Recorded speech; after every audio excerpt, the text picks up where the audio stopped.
Je vais maintenant inviter Narcy de venir pour le message.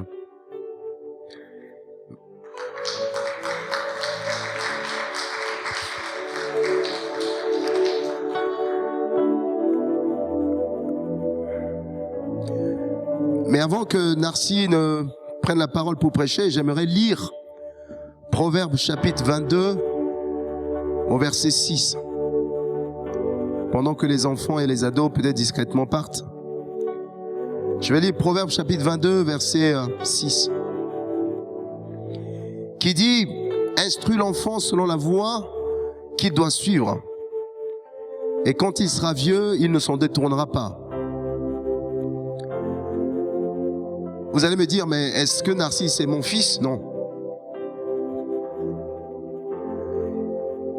Mais ce texte-là, effectivement, c'est valable pour la famille biologique à la maison, mais aussi c'est valable pour le corps de Christ, pour l'Église.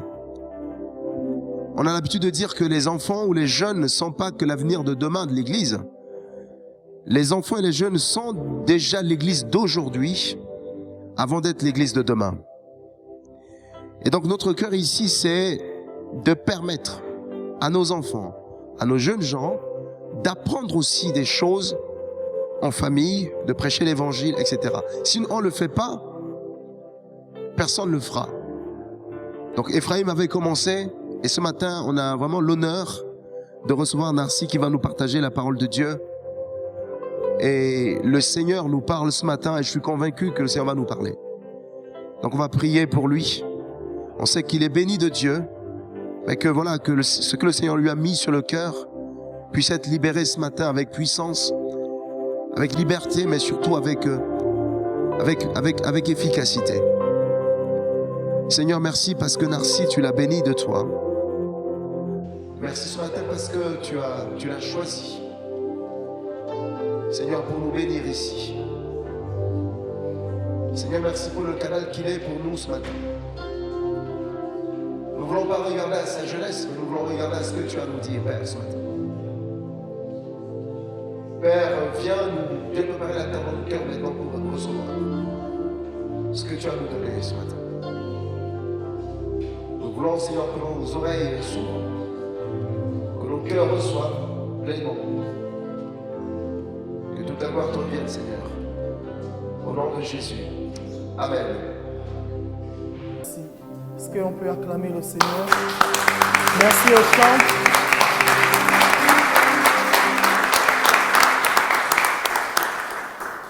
Merci. Amen. Est-ce qu'on peut se rasseoir?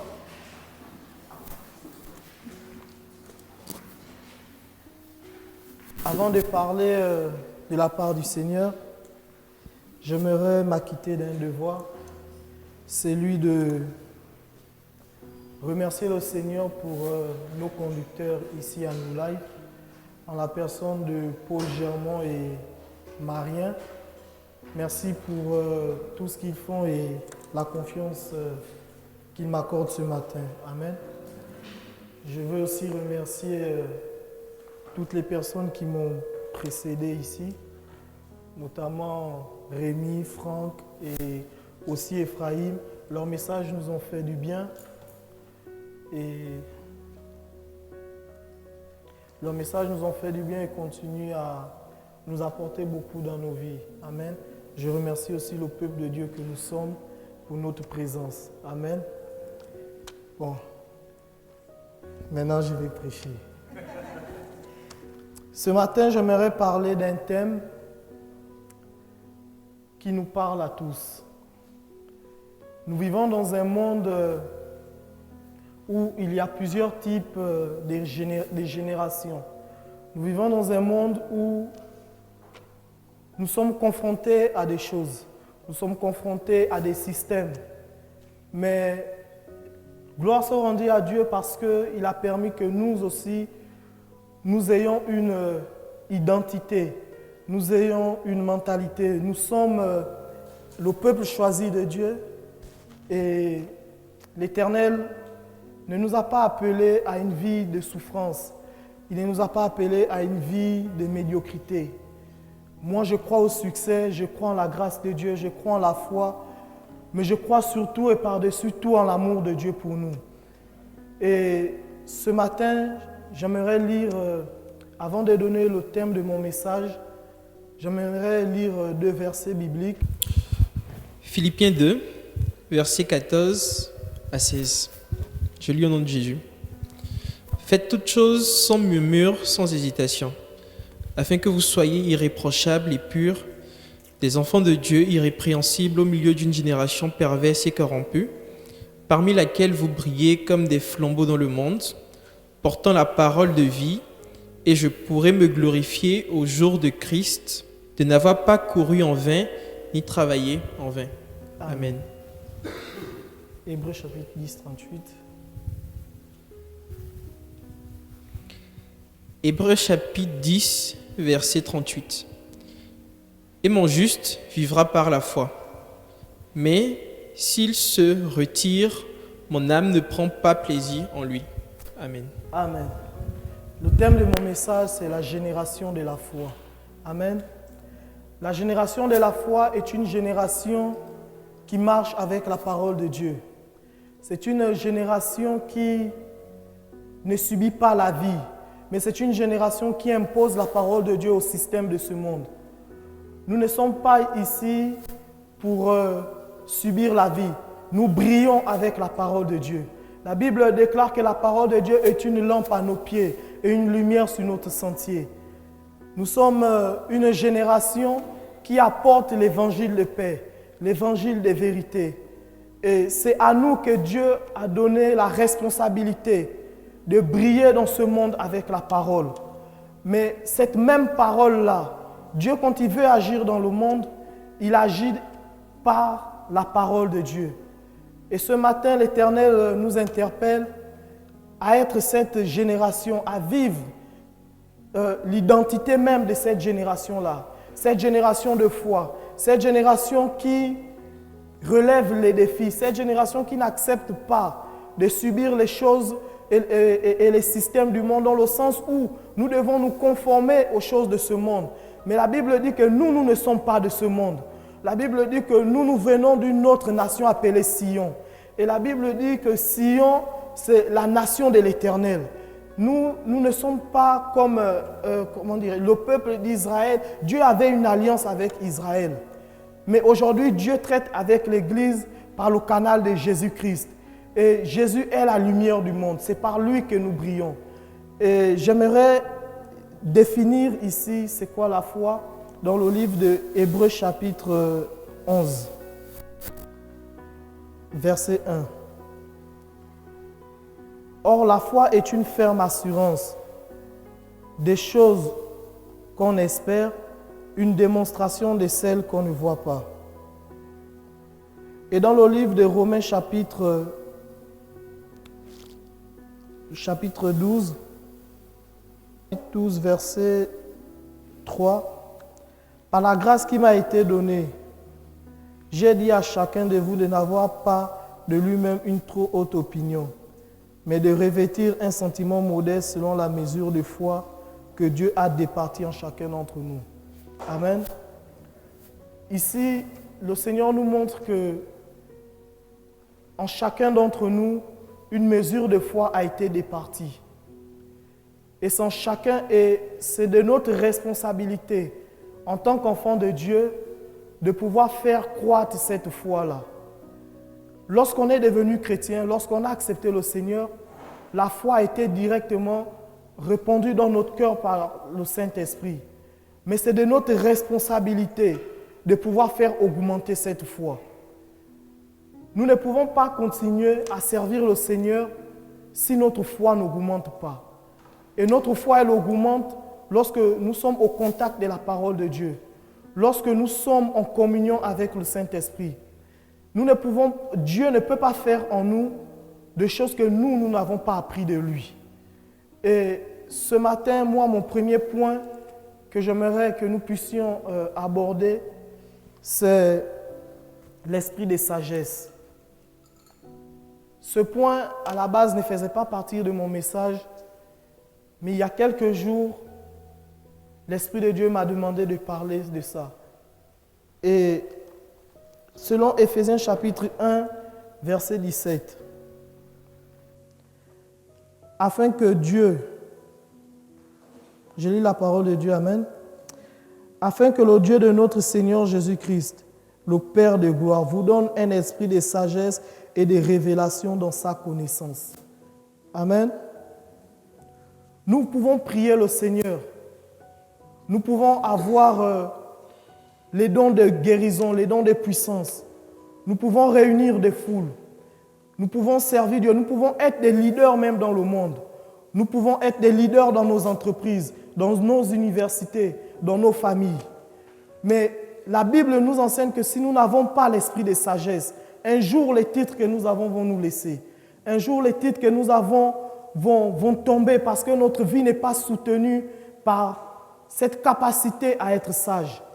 Vous savez, nous avons souvent engagé dans le monde des combats, nous avons engagé des luttes, nous avons engagé plein de choses tout simplement parce que nous avons manqué de sagesse.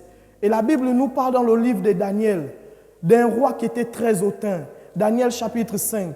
La Bible nous dit que ce roi s'appelait Nebuchadnezzar. La Bible dit que ce roi se reposait sur ses acquis. Il se reposait sur ce qu'il avait et il se vantait devant les hommes. Il n'avait presque pas de respect pour les gens. Mais la Bible nous dit qu'il y avait un homme. Il y avait une génération d'hommes dans ce temple-là. Dans cette nation, il y avait un homme. Et cet homme s'appelait Daniel. Et Daniel n'était pas seul. Il était accompagné de Meshach, Shadrach, Abednego. La Bible nous dit que le roi a fait un songe et il a réuni tous les magiciens de la ville. Il a réuni tous les magiciens de son royaume. Il y a une sagesse qui ne vient pas des hommes, mais qui vient de Dieu. Et en tant qu'enfant de Dieu, cette sagesse nous a été donnée par le Saint-Esprit. La Bible dit que lorsque le roi est arrivé, il a appelé tous les magiciens, les mages, tout ce qu'il pouvait appeler pour pouvoir interpréter un rêve. La Bible dit que le roi a dit, vous allez me mentir si je vous dis le rêve que j'ai eu à faire. Commencez d'abord par interpréter le rêve, commencez par me dire le rêve que j'ai eu à faire. Ce roi ne respectait pas les gens, il n'était pas sage, il manquait de sagesse. Et la Bible dit que là, il y avait des hommes, il y avait une génération remplie de Dieu, il y avait une génération de foi, il y avait une génération qui marchait avec la crainte de Dieu. Vous savez, la sagesse, c'est la capacité aussi à avoir la crainte de Dieu. C'est la capacité à ne pas vivre seulement pour nous, mais à vivre aussi pour les autres, à refléter l'image même de Dieu. Et la Bible dit que Daniel a interprété le rêve du roi. Et Daniel a dit au roi que pendant 7 années, ton royaume te sera dépourvu. Tu ne seras plus roi de ce royaume. Tout ce qu'il avait dans la vie est parti en éclats. Il y a un autre homme appelé Samson. Pourtant, il était appelé de Dieu. Il marchait avec Dieu. Dieu parlait à Samson. Dieu disait des choses à Samson. Mais la Bible nous révèle que Samson avait un comportement qui ne reflétait pas l'image de Dieu. Pourtant, Samson était un très grand guerrier. Dieu parlait beaucoup à Samson. Dieu faisait des choses avec lui. Mais la Bible nous dit qu'un jour, Samson est allé voir une femme et il a révélé le secret de Dieu. Samson pensait que sa capacité à voir les choses était dans ses cheveux. Mais c'était en réalité là, Samson n'avait pas la sagesse de Dieu. Parce que connaître Dieu, ce n'est pas ce que Dieu te permet d'avoir, mais c'est ta relation avec Dieu. C'est les paroles de Dieu dans ta vie. C'est ce qui crée en nous la sagesse. Et la Bible dit que quand Samson est allé vers cette femme, il a révélé le secret de Dieu. Il pensait que son secret se trouvait dans ses cheveux. Et ses cheveux ont été coupés. Et lorsque ses cheveux ont été coupés, Samson, il a mal fini. Voici quelqu'un qui avait pourtant l'Esprit de Dieu. Quelqu'un qui faisait des choses pour Dieu. Quelqu'un qui marchait pour Dieu. Mais ce jour-là, parce que Samson manquait de sagesse, la Bible dit qu'on l'a percé les yeux, enchaîné. Et ce jour, alors qu'il était enchaîné, il s'est repenti de tout. Et la Bible dit que là, l'Éternel encore s'est manifesté en Samson. Samson a tué tous les soldats qui en voulaient à sa vie. J'aimerais nous parler ce matin qu'il est de notre devoir d'avoir la sagesse de Dieu, de manifester cette sagesse dans nos relations, de manifester cette sagesse dans nos acquis, dans ce que Dieu nous permet d'avoir. Nous n'avons pas ces choses parce que nous sommes meilleurs que les autres, mais c'est par grâce. C'est par grâce que nous avons ces choses. Et Samson a tout perdu. Il y a plusieurs types des personnes dans la Bible qui marchaient pourtant avec Dieu, qui avaient des choses, mais ces personnes ont commis des erreurs. Vous savez, il y a un homme dans la Bible qu'on appelle David. La Bible dit que cet homme a tué un de ses compagnons pour prendre sa femme. Pourtant, David était roi. Il avait acquis plein de choses dans la vie. Mais il est allé jusqu'à tuer un de ses compagnons pour prendre sa femme. C'est quelqu'un qui marche avec toi. Pourtant, David était un roi. Il pouvait avoir n'importe quelle femme dans le royaume. Mais il est allé tuer l'autre pour sa femme. Mais ce même homme-là, ce que j'aime avec lui, c'est que David n'est pas resté dans l'iniquité. La Bible dit que David, il s'est repenti. David s'est repenti. Et c'est aussi là la sagesse de Dieu. C'est aussi là la capacité à être sage, à manifester l'esprit de repentance. Se repentir, se dire que je suis peut-être, aujourd'hui j'ai péché. La Bible dit que mon juste tombe et 7 fois il se relève. Mais de ne pas rester là où tu es tombé. Et voici pourquoi Dieu appelle David l'homme selon son cœur. Et aujourd'hui, j'aimerais nous dire que nous ne devons pas rester où nous sommes tombés. Certainement, hier, on a pu manquer de sagesse. Certainement, hier, on s'est peut-être reposé sur ce qu'on avait. On s'est reposé sur nos relations. On s'est reposé sur nos parents, ce qui est souvent normal aux yeux des hommes. Mais la Bible nous montre que nous devons nous reposer sur Jésus. Et lorsque Jésus se présente, lorsqu'il parle, il dit, il y a plus sage que Salomon ici. Salomon qui était réputé pour sa sagesse. Les gens quittaient des nations pour venir voir Salomon, pour venir écouter la sagesse de Dieu. Mais quand on rentre dans la vie de Salomon, on se rend compte que Salomon n'était pas forcément sage comme on nous décrit. Salomon a commis aussi des actes. Mais Jésus, quand il se présente à nous, il dit, il y a plus sage que Salomon ici. Et la Bible dit, tel il est, tel nous sommes aussi dans ce monde. Alors l'esprit de sagesse par le Saint-Esprit a été répandu aussi dans nos cœurs.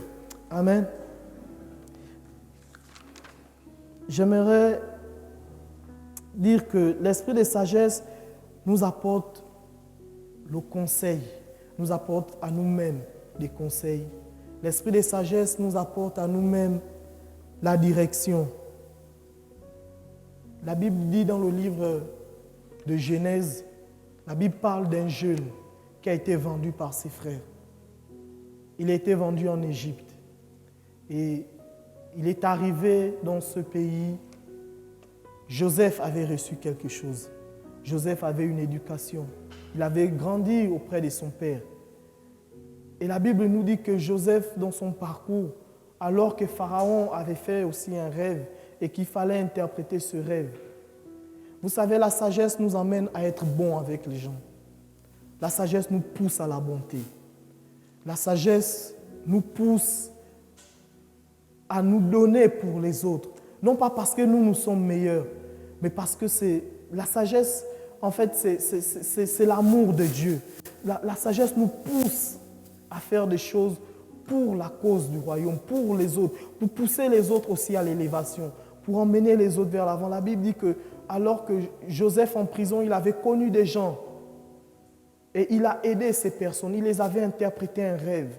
Je vais dire à quelqu'un ici que le don que tu possèdes va t'emmener quelque part. Je vais dire à quelqu'un ici que les dons et les talents que nous avons vont nous conduire là où nous devons aller.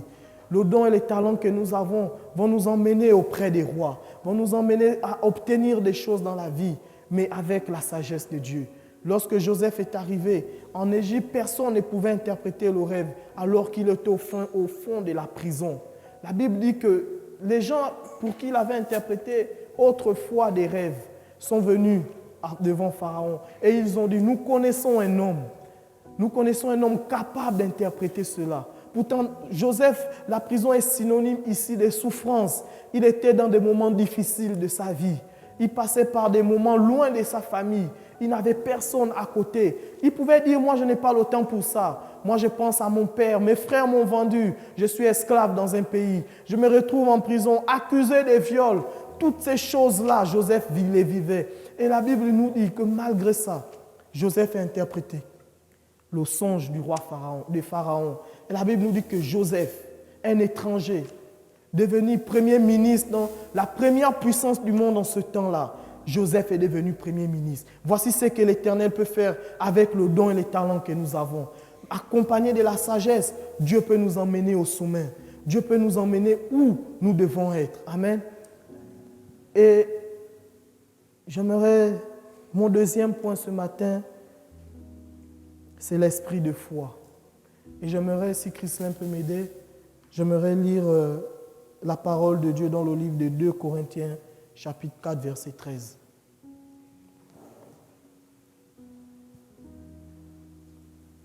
Corinthiens, chapitre 4, verset 13.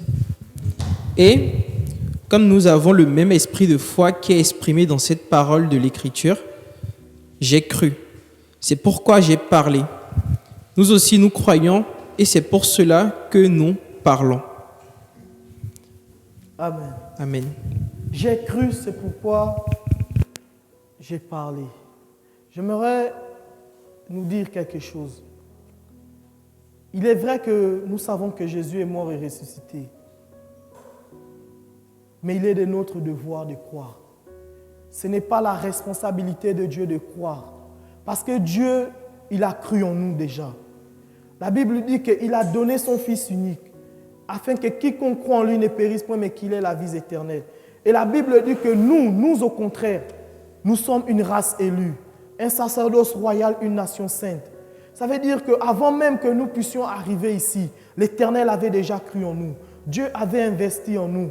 Mais vous savez, cette marche de foi est une marche où nous devons manifester la parole de Dieu. Nous devons vivre la parole de Dieu. La Bible dit, vous tous dont le visage découvert, contemplant comme dans un miroir la gloire de notre Seigneur Jésus. Nous sommes transformés en la même image de gloire en gloire. Ça veut dire qu'à chaque fois que nous lisons la parole de Dieu, à chaque fois que nous la proclamons dans notre vie, nous devenons cette parole.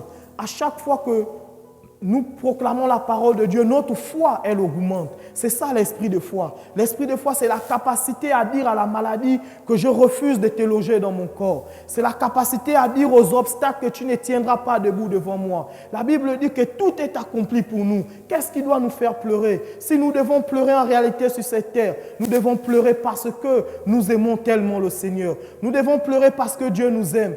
Très souvent, nous pleurons parce qu'il y a des difficultés. Très souvent, nous pleurons parce qu'il y a des obstacles, parce qu'il y a des malades. Nous nous lamentons pour tout et pour rien. Parce que nous avons oublié que le Saint-Esprit qui a répandu dans nos cœurs la foi, c'est à nous de manifester cet esprit de foi. C'est à nous de dire que nous sommes enfants de Dieu. Nous sommes de Dieu. Nous sommes de Dieu. C'est à nous de dire que nous sommes enfants de Dieu et nous n'allons pas subir ces choses. Lorsque la maladie se dresse devant nous, la Bible dit à Sion, personne ne dit je suis malade. Ce n'est pas la responsabilité de Dieu de venir dire que nous ne sommes pas malades. C'est à nous de déclarer notre guérison. Je me souviens pendant que je suis en train de parler d'un homme dans le Nouveau Testament pendant 38 ans malade. La Bible dit qu'il devait se jeter dans la piscine à chaque fois que l'ange descendait. Vous imaginez un homme pendant 38 ans malade. Qu'est-ce qui peut faire qu'un homme soit malade pendant 38 ans? Qu'est-ce qui peut faire que quelqu'un, trois personnes vivent la même situation, mais pour une personne, ça dure une semaine, pour l'autre, ça dure 20 ans? Qu'est-ce qui peut faire que pour quelqu'un, ça dure un mois et pour l'autre, ça dure une journée? Pourtant, on a tous le Seigneur. Pourtant, on prie tous Dieu. C'est l'esprit de foi. Parce qu'on ne manifeste pas notre foi. On n'est pas capable de déclarer la parole de Dieu dans nos vies. On n'est pas capable souvent, j'ai l'impression qu'on ne connaît pas en réalité notre identité. Nous ne sommes pas dans ce monde pour subir la vie. Nous sommes dans ce monde pour imposer le règne de Dieu. Et on impose le règne de Dieu avec la parole de Dieu. C'est ça l'esprit de foi. L'esprit de foi, c'est la capacité à relever les défis pour le Seigneur, à relever les défis pour nos vies, à dire c'est impossible peut-être aux yeux du monde, mais aux yeux de Dieu, ce n'est pas impossible. La Bible nous dit que cet homme de 38 ans, alors qu'il a passé toute sa vie là, certainement abandonné par sa famille, abandonné par ses amis. Vous savez, dans ce monde, 38 ans malade, ça coûte de l'argent. Certainement, les amis l'ont abandonné. Il n'avait plus de parents. Il n'avait plus personne à côté de lui. Et parfois, on ne cite même plus ton nom, on t'appelle par ta situation. Comme la femme à la perte de son... La Bible même ne cite pas son nom, parce qu'on l'appelle par sa situation. Et la Bible dit, cet homme-là, il a croisé Jésus-Christ. Et la Bible dit que tout genou fléchit et toute langue confesse qu'il est Seigneur. La Bible dit qu'il a ravi les clés du séjour des morts. L'acte dont les ordonnances nous condamnaient, il les a livrés publiquement en spectacle. Alors qu'est-ce qui peut nous condamner? Ce n'est pas la maladie, ce n'est pas les choses, c'est à nous de pouvoir manifester cet esprit-là. Et la Bible dit que cet homme, 38 ans malade, lorsqu'il est devant le Seigneur, il ne dit même pas qu'il veut être guéri. Tellement la souffrance avait atteint son paroxysme. Il ne demande même plus quoi que ce soit. Alors que le Seigneur parle avec lui, Jésus dit, prends ton lit et va. Jésus dit, lève-toi et marche. Mais comment quelqu'un pendant 38 ans, tu peux dire à cette personne, lève-toi et marche. 38 ans de sa vie, il a essayé. Mais lorsque tu croises Jésus dans ta vie, quelle que soit la situation qui pouvait perdurer, quand tu croises le Seigneur Jésus-Christ, il opère des miracles. Le Dieu que nous servons est un Dieu véritable. Il n'est pas un Dieu qui nous laisse comme si nous étions des abandonnés, comme si nous étions du n'importe quoi. Nous sommes des fils de Dieu. Alors nous sommes des reines et des princes. Nous sommes des rois. Amen. J'aimerais, mon troisième point, c'est nous ne devons pas nous inquiéter. Vous savez, l'inquiétude est une mauvaise chose. L'inquiétude nous éloigne même de Dieu. L'inquiétude nous pousse même à parfois abandonner même le Seigneur. Mais pour nous, la génération de la foi, pour nous qui marchons avec le Seigneur, il y a quelque chose dans la Bible pour nous. Vous savez, le Seigneur a parlé à nos vies et il continue de parler dans nos vies. La Bible dit dans le livre de Philippiens, mon troisième point c'est, nous devons nous inquiéter de rien. C'est les caractéristiques de la génération de la foi. C'est une génération de gens qui ne s'inquiètent de rien. C'est une génération qui sait que tout est accompli. C'est une génération qui marche avec une connaissance, qui marche avec la connaissance de la parole. C'est une génération qui, lorsque les obstacles se dressent devant nous, cette génération, ce type d'hommes et femmes, nous savons que c'est pour nous permettre de manifester notre foi afin de passer à un autre niveau. La Bible dit dans le livre de Philippiens chapitre 4. Christian, j'aimerais que tu puisses lire 1 Pierre chapitre 5 verset 7 et je vais lire Philippiens chapitre 4 verset 6. 1 Pierre chapitre 5 verset 7. Et déchargez-vous sur lui de tous vos soucis, car lui-même prend soin de vous. Amen. Amen. Philippiens chapitre 4 verset 6. Ne vous inquiétez de rien, mais en toutes choses, faites connaître vos besoins à Dieu par des prières et des supplications avec des actions de grâce. Amen. Lorsque les obstacles de la vie, lorsque l'inquiétude veut prendre notre cœur, lorsque l'inquiétude veut nous assujettir, nous rendons grâce à Dieu. Nous rendons continuellement grâce à Dieu parce que nous savons une chose, c'est que les obstacles de la vie ne peuvent rien contre nous. Les obstacles de la vie ne sont pas là en réalité pour nous qui avons la foi. Les obstacles de la vie ne sont pas là pour nous détruire, mais sont là pour révéler notre foi. Les obstacles de la vie viennent pour révéler même notre identité. Les obstacles de la vie viennent pour que nous puissions présenter au monde le Dieu que nous servons. Très souvent, nous acceptons que le chagrin puisse nous envahir. Parfois, nous sommes abandonnés par des gens. Parfois, on ne comprend même pas pourquoi on nous abandonne. Parfois, on pense même que nous, on est trop bien, mais comment on peut nous abandonner? Parfois, il y a des choses qui arrivent dans la vie. Parfois, on a des frères et sœurs malades. Parfois, on a des situations et on se laisse embarquer par ça. Mais nous ne devons pas rester là. Nous ne devons pas rester sur ces positions. Nous, au contraire, nous devons sortir et rendre grâce à Dieu parce que toute chose a été accomplie pour nous. Nous rendons continuellement grâce à Dieu. Nous proclamons la parole de Dieu. La Bible dit qu'à Sion, des choses glorieuses ont été dites sur toi. Même Dieu a parlé des belles choses sur ta vie. Alors nous devons refuser. Si Dieu a dit des belles choses sur moi, qui suis-je moi pour me dénigrer? Parfois, il y a des gens qui se dénigrent parce qu'ils vivent des choses, parce que tellement la vie les a plongés à un niveau où on n'imagine même pas. Mais souvent, on arrive à ce niveau parce qu'on a laissé l'inquiétude nous prendre. Parce qu'on n'a pas été capable de dire que nous ne sommes pas de ceux-là qui... Nous ne nous inquiétons pas. On s'inquiète parfois pour de l'argent. La Bible dit des riches qu'il était. Il s'est fait pauvre afin que par sa pauvreté, nous soyons enrichis. Quelle est cette situation qui, pendant des années, a plongé ta vie dans l'inquiétude? L'inquiétude empêche Dieu d'agir dans ta vie. L'inquiétude t'empêche de marcher. Nous, en tant que chrétiens, si nous nous inquiétons, qu'allons-nous présenter au monde? Qu'allons-nous dire au monde? Quel est ce Dieu dont nous servons et qui nous laisse dans l'inquiétude, qui nous laisse dans la bassesse, qui nous laisse dans du n'importe quoi?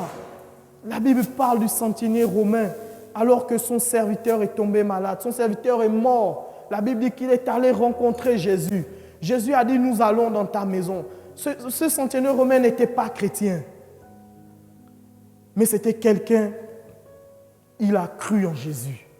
Et lorsqu'il est allé croiser Jésus, Jésus dit, allons dans ta maison.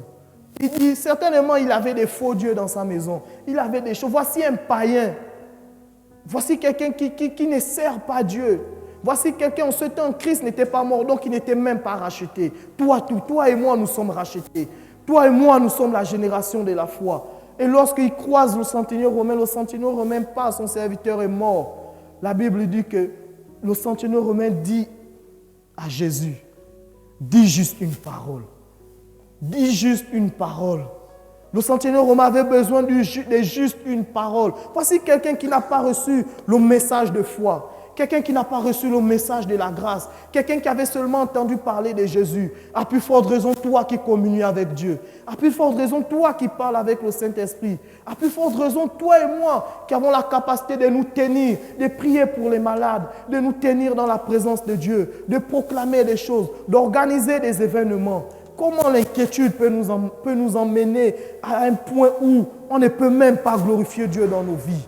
Tout simplement parce que nous avons accepté que ces inquiétudes nous emmènent dans des choses qui ne glorifient pas le Seigneur. Ce matin, l'Éternel m'a mandaté de venir parler à nos cœurs, de venir nous dire qu'en tant que génération de la foi, nous ne devons pas nous inquiéter. Nous ne sommes pas de ceux-là qui passons le temps à nous inquiéter. Nous sommes de ceux-là qui passons le temps à encourager. Nous passons le temps à manifester les oracles de Dieu, à vivre la parole de Dieu, à être des personnes, lorsqu'on nous regarde, on dit que ceux-là, ils sont chrétiens. Parce que la Bible dit qu'on verra la différence entre celui qui sert Dieu et celui qui ne le sert pas. Nous ne pouvons pas tomber à cause des inquiétudes de la vie. Ce n'est pas l'identité de la génération de la foi. Ce n'est pas notre identité. Nous ne pouvons pas l'accepter dans nos vies. Amen. Le quatrième point, c'est nous sommes des conquérants. La Bible nous parle dans le livre de Nombres, chapitre 13 et Nombres, chapitre 14. La Bible dit que Dieu a instruit Moïse. Et Dieu, dans sa sagesse, dans son conseil, il a demandé de prendre 12 personnes. Et ces 12 personnes représentaient les 12 tribus d'Israël. Et donc, une personne par tribu. Et Dieu a promis à Israël un territoire où coule le lait et le blé. Un territoire où il fait bon vivre. Dieu a parlé à ce peuple. Dieu a dit, je vous donne ce territoire. Ce peuple, j'aimerais rappeler, c'est ce même peuple-là qui a vu la mer Rouge se diviser en deux. Ce même peuple a marché avec Dieu. Ils ont vu la manne tomber du ciel. Ce même peuple, Dieu les a fait tellement du bien. Je me souviens, la Bible dit qu'ils n'ont même pas prié. La Bible dit que Dieu est descendu, il a dit, j'ai écouté le cri de mon peuple en Égypte. C'est-à-dire, alors que ce peuple était en train de souffrir, ils n'ont même pas prié Dieu. Ils étaient dans les lamentations. Mais la Bible dit que Dieu est descendu. En fait, c'est à cause de l'alliance que Dieu avait avec ce peuple. Avant de continuer, j'aimerais te dire que Dieu a une alliance avec nous. Et cette alliance est Jésus-Christ. Dieu se souvient de chacun d'entre nous. Pendant que nous sommes ici, le nombre que nous sommes, Dieu connaît notre nom et notre prénom. Et Dieu, il nous aime. La Bible dit que ce même peuple-là qui a vu tous ces miracles, Moïse, par instruction du Seigneur, demande d'aller inspecter le territoire. Ce peuple, ils sont partis.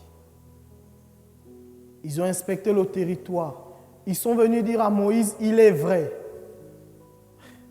que ce territoire en question-là, c'est un territoire où il fait bon vivre. C'est un territoire où coule le lait, le blé. Dieu, il n'a pas menti sur ça. Hein. Mais là-bas, il y a les fils d'Anak. Et la Bible dit que, regardez, eux-mêmes, ils se sont dénigrés. Et ça arrive souvent au milieu des enfants de Dieu. Ils disent, nous étions nous-mêmes comme des sauterelles. Nous étions nous-mêmes à nos yeux et à leurs yeux comme des sauterelles. Ils ont reconnu que ce que Dieu avait dit était vrai. Mais ce qu'ils n'ont pas accepté, c'est les obstacles qu'ils ont trouvés. C'est les difficultés qui étaient sur le chemin pour accomplir la prophétie de Dieu. La Bible dit que ce peuple-là, ces gens-là, ils se sont dénigrés, ils ont commencé à se lamenter. Sauf 2 personnes. Sauf 2 personnes. Et ces 2 personnes, Caleb et Josué, la Bible dit qu'ils ont dit, il est vrai que dans ce territoire-là coule le lait et le blé. Il est aussi vrai qu'il y a des géants dans ce territoire. Mais comme la parole de l'Éternel est sortie, sur la base de cette parole, nous allons conquérir ce territoire. Et j'aimerais dire à quelqu'un que la parole de Dieu, lorsqu'elle est libérée, généralement, Dieu, quand il t'appelle, il ne te montre pas le parcours. Il peut te dire, toi, tu auras une vie glorieuse. Mais entre le temps qu'il te l'a dit et le temps où la gloire se manifeste, tu dois aiguiser ton esprit. Tu dois faire des choses. Ça veut dire que quand les obstacles arrivent dans ta vie, ces obstacles viennent en réalité pour te préparer à pouvoir manifester cette vie de gloire. Et la Bible dit que Josué et Caleb ont parlé ainsi. Et ils sont allés et Dieu a fait une promesse que Josué et Caleb et les enfants de ceux qui se sont lamentés entreront dans ce pays-là. Et la Bible dit que tous ceux qui s'étaient lamentés n'allaient pas rentrer. Et ils ne sont pas rentrés. J'aimerais parler de Caleb et Josué. Ils avaient un esprit de conquête. Ils avaient un esprit de foi. Ils s'appuyaient sur la parole de Dieu. Si Dieu a dit, c'est que ça va se faire. Peu importe les obstacles que nous avons devant nous, ils sont partis sur la base de la parole. C'est comme dans le Nouveau Testament, les disciples, alors qu'ils sont allés faire une pêche, toute leur expérience de pêcheur a été remise en cause par un homme qu'on appelle Jésus. Et la Bible dit qu'il vit en nous par le Saint-Esprit. La Bible dit que lorsqu'ils sont allés toute une nuit, ils ont pêché et ils n'ont rien gagné. Certainement, ce n'était pas la saison. Certainement, ce n'était pas le bon moment. Et la Bible dit que c'est lui qui bouleverse les temps et les circonstances. C'est lui-là même qui n'attend pas que l'on décide, mais il vient et il fait parce que lui, il est le faiseur des miracles. La Bible dit qu'il a dit à Pierre, il a dit aux disciples de jeter le filet de l'autre côté. Et ce jour, ils ont fait une pêche comme jamais ils avaient fait. Dans toute leur expérience des pêcheurs, ils ont pêché sur la base de la parole de Dieu. Ils ont conquis. Et la Bible dit que nous, enfants de Dieu, nous, aujourd'hui, fils de Dieu, nous sommes là pour conquérir les territoires. En tant qu'enfants de Dieu, nous, on est là pour annoncer l'évangile. Et souvent, quand on annonce l'évangile, on est confronté à des choses. Il y a des nations où on ne peut même pas se réunir comme ça. Ils se réunissent dans des maisons, ils se réunissent parfois dans des chambres, d'autres prient en cachette. Pendant que toi et moi, nous sommes là. Je vais te dire ce matin que la génération de la foi, c'est une génération des conquérants. C'est une génération qui va pour conquérir des territoires. C'est une génération qui va pour conquérir les autres. La Bible dit, allez de toutes les nations apporter l'évangile. Une de notre mission, notre première mission en tant qu'enfant de Dieu, c'est la conquête des âmes. C'est la capacité à aller prêcher l'évangile. Voici pourquoi, au sein du département jeunesse, alors que nous avons un programme d'évangélisation, et au départ, on se disait que ce programme, cette partie, comment on va faire, comment, mais le comment ne nous appartient pas. La Bible dit, ce n'est pas dire que nous soyons capables de concevoir quelque chose comme venant de nous-mêmes, mais notre capacité, notre habileté vient de Dieu. Ça veut dire que ce n'est plus notre capacité, mais c'est le Saint-Esprit en nous qui rentre en nous et qui prend le contrôle. Ce n'est plus notre capacité, mais c'est Dieu lui-même qui devient notre capacité. Nous pouvons être faibles, nous pouvons être fatigués, mais quand on court avec l'Esprit de Dieu, on ne se fatigue pas. On va pour conquérir les âmes, on va pour faire des choses pour Dieu. On apporte l'évangile où il n'y a pas l'évangile. On est capable de se donner pour l'évangile parce que cette quête de l'évangile-là, c'est la première mission que Dieu nous a assignée. Et lorsque notre vie est engagée pour l'évangile, Dieu est totalement engagé pour nos vies. Amen. J'aimerais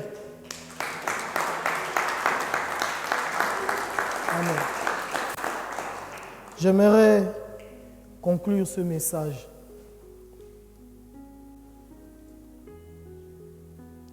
Vous savez, la Bible nous enseigne sur cette foi. Et la Bible dit, mon 5e point, c'est la foi nous permet d'avoir un rang honorable et un témoignage favorable. J'aimerais lire le livre de 1 Timothée chapitre 3 verset 13.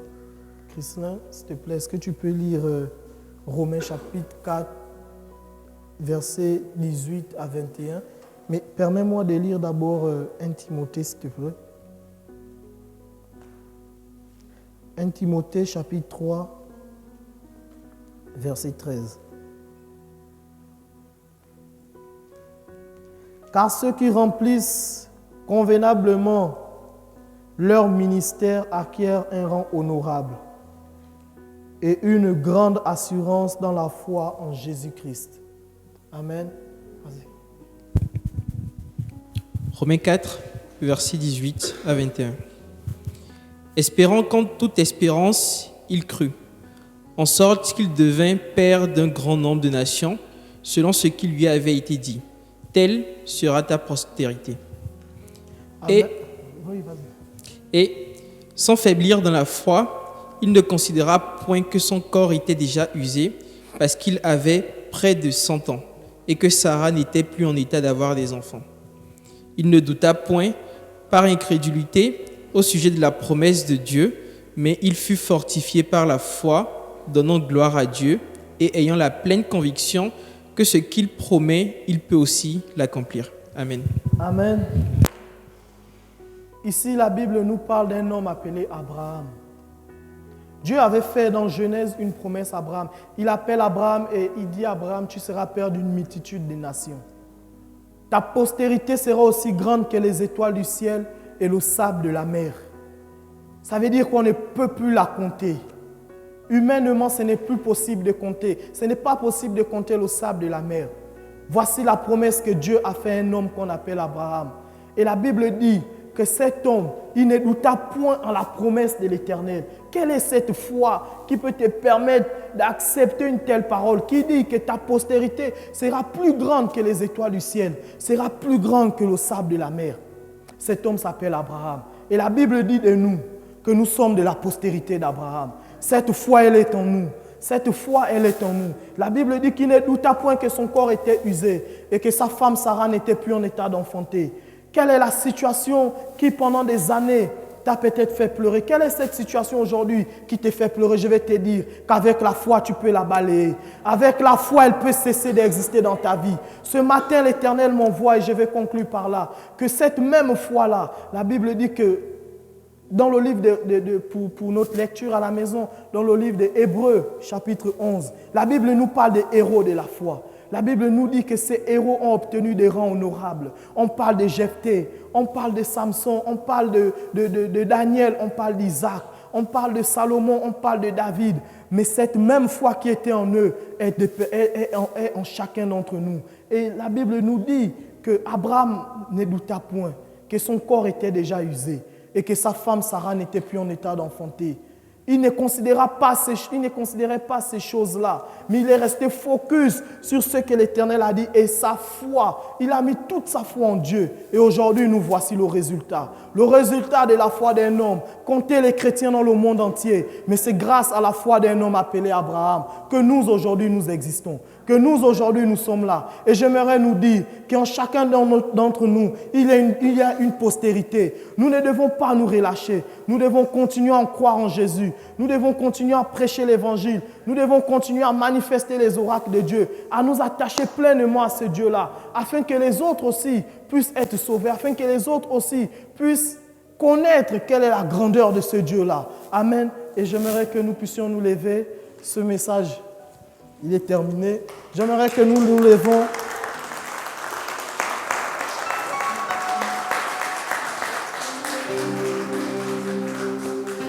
J'aimerais que nous puissions prier.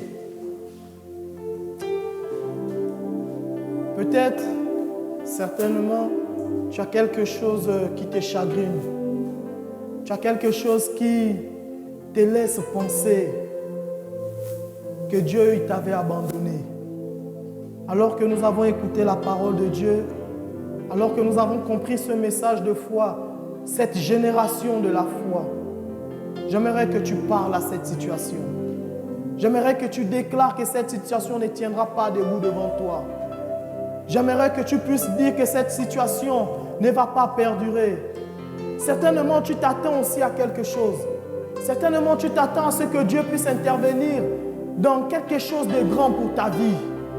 J'aimerais que tu dises que c'est possible à Dieu. J'aimerais que tu parles à cette situation et que tu dises à cette situation c'est possible. Élevons nos voix et prions le Seigneur. Merci Seigneur. Seigneur, je prie Pour ta grâce. Merci pour ta grâce. sur la base de sa parole que toute chose concourt au bien de ceux qui aiment Dieu, de ceux qui sont appelés selon son dessein. Et rien ne peut nous séparer de l'amour de Dieu. Mais nous ne sommes pas seuls. Nous ne sommes pas seuls sur cette terre. Face aux situations de la vie, face aux obstacles, face à toutes ces choses, face au système de ce monde, nous ne sommes pas seuls.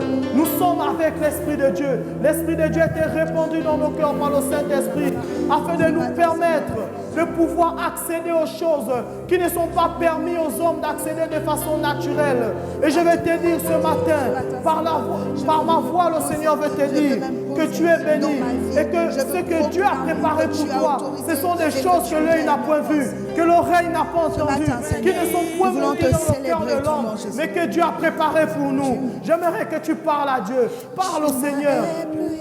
Peut-être tu penses que c'est désespéré, qu'il n'y a pas de retour dans cette situation.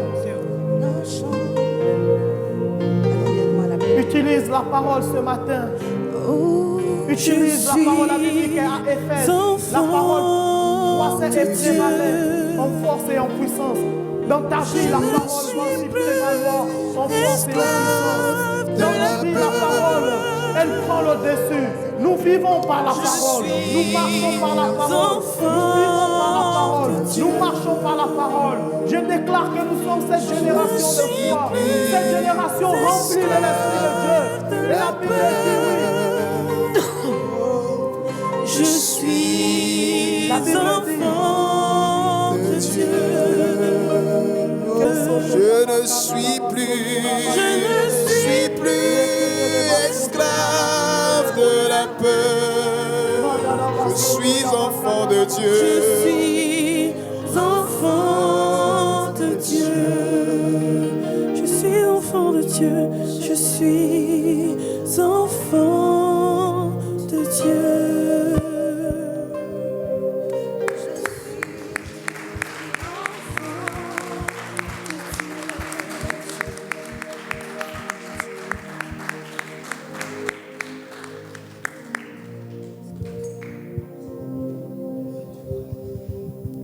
Est-ce que vous pouvez dire avec moi, waouh?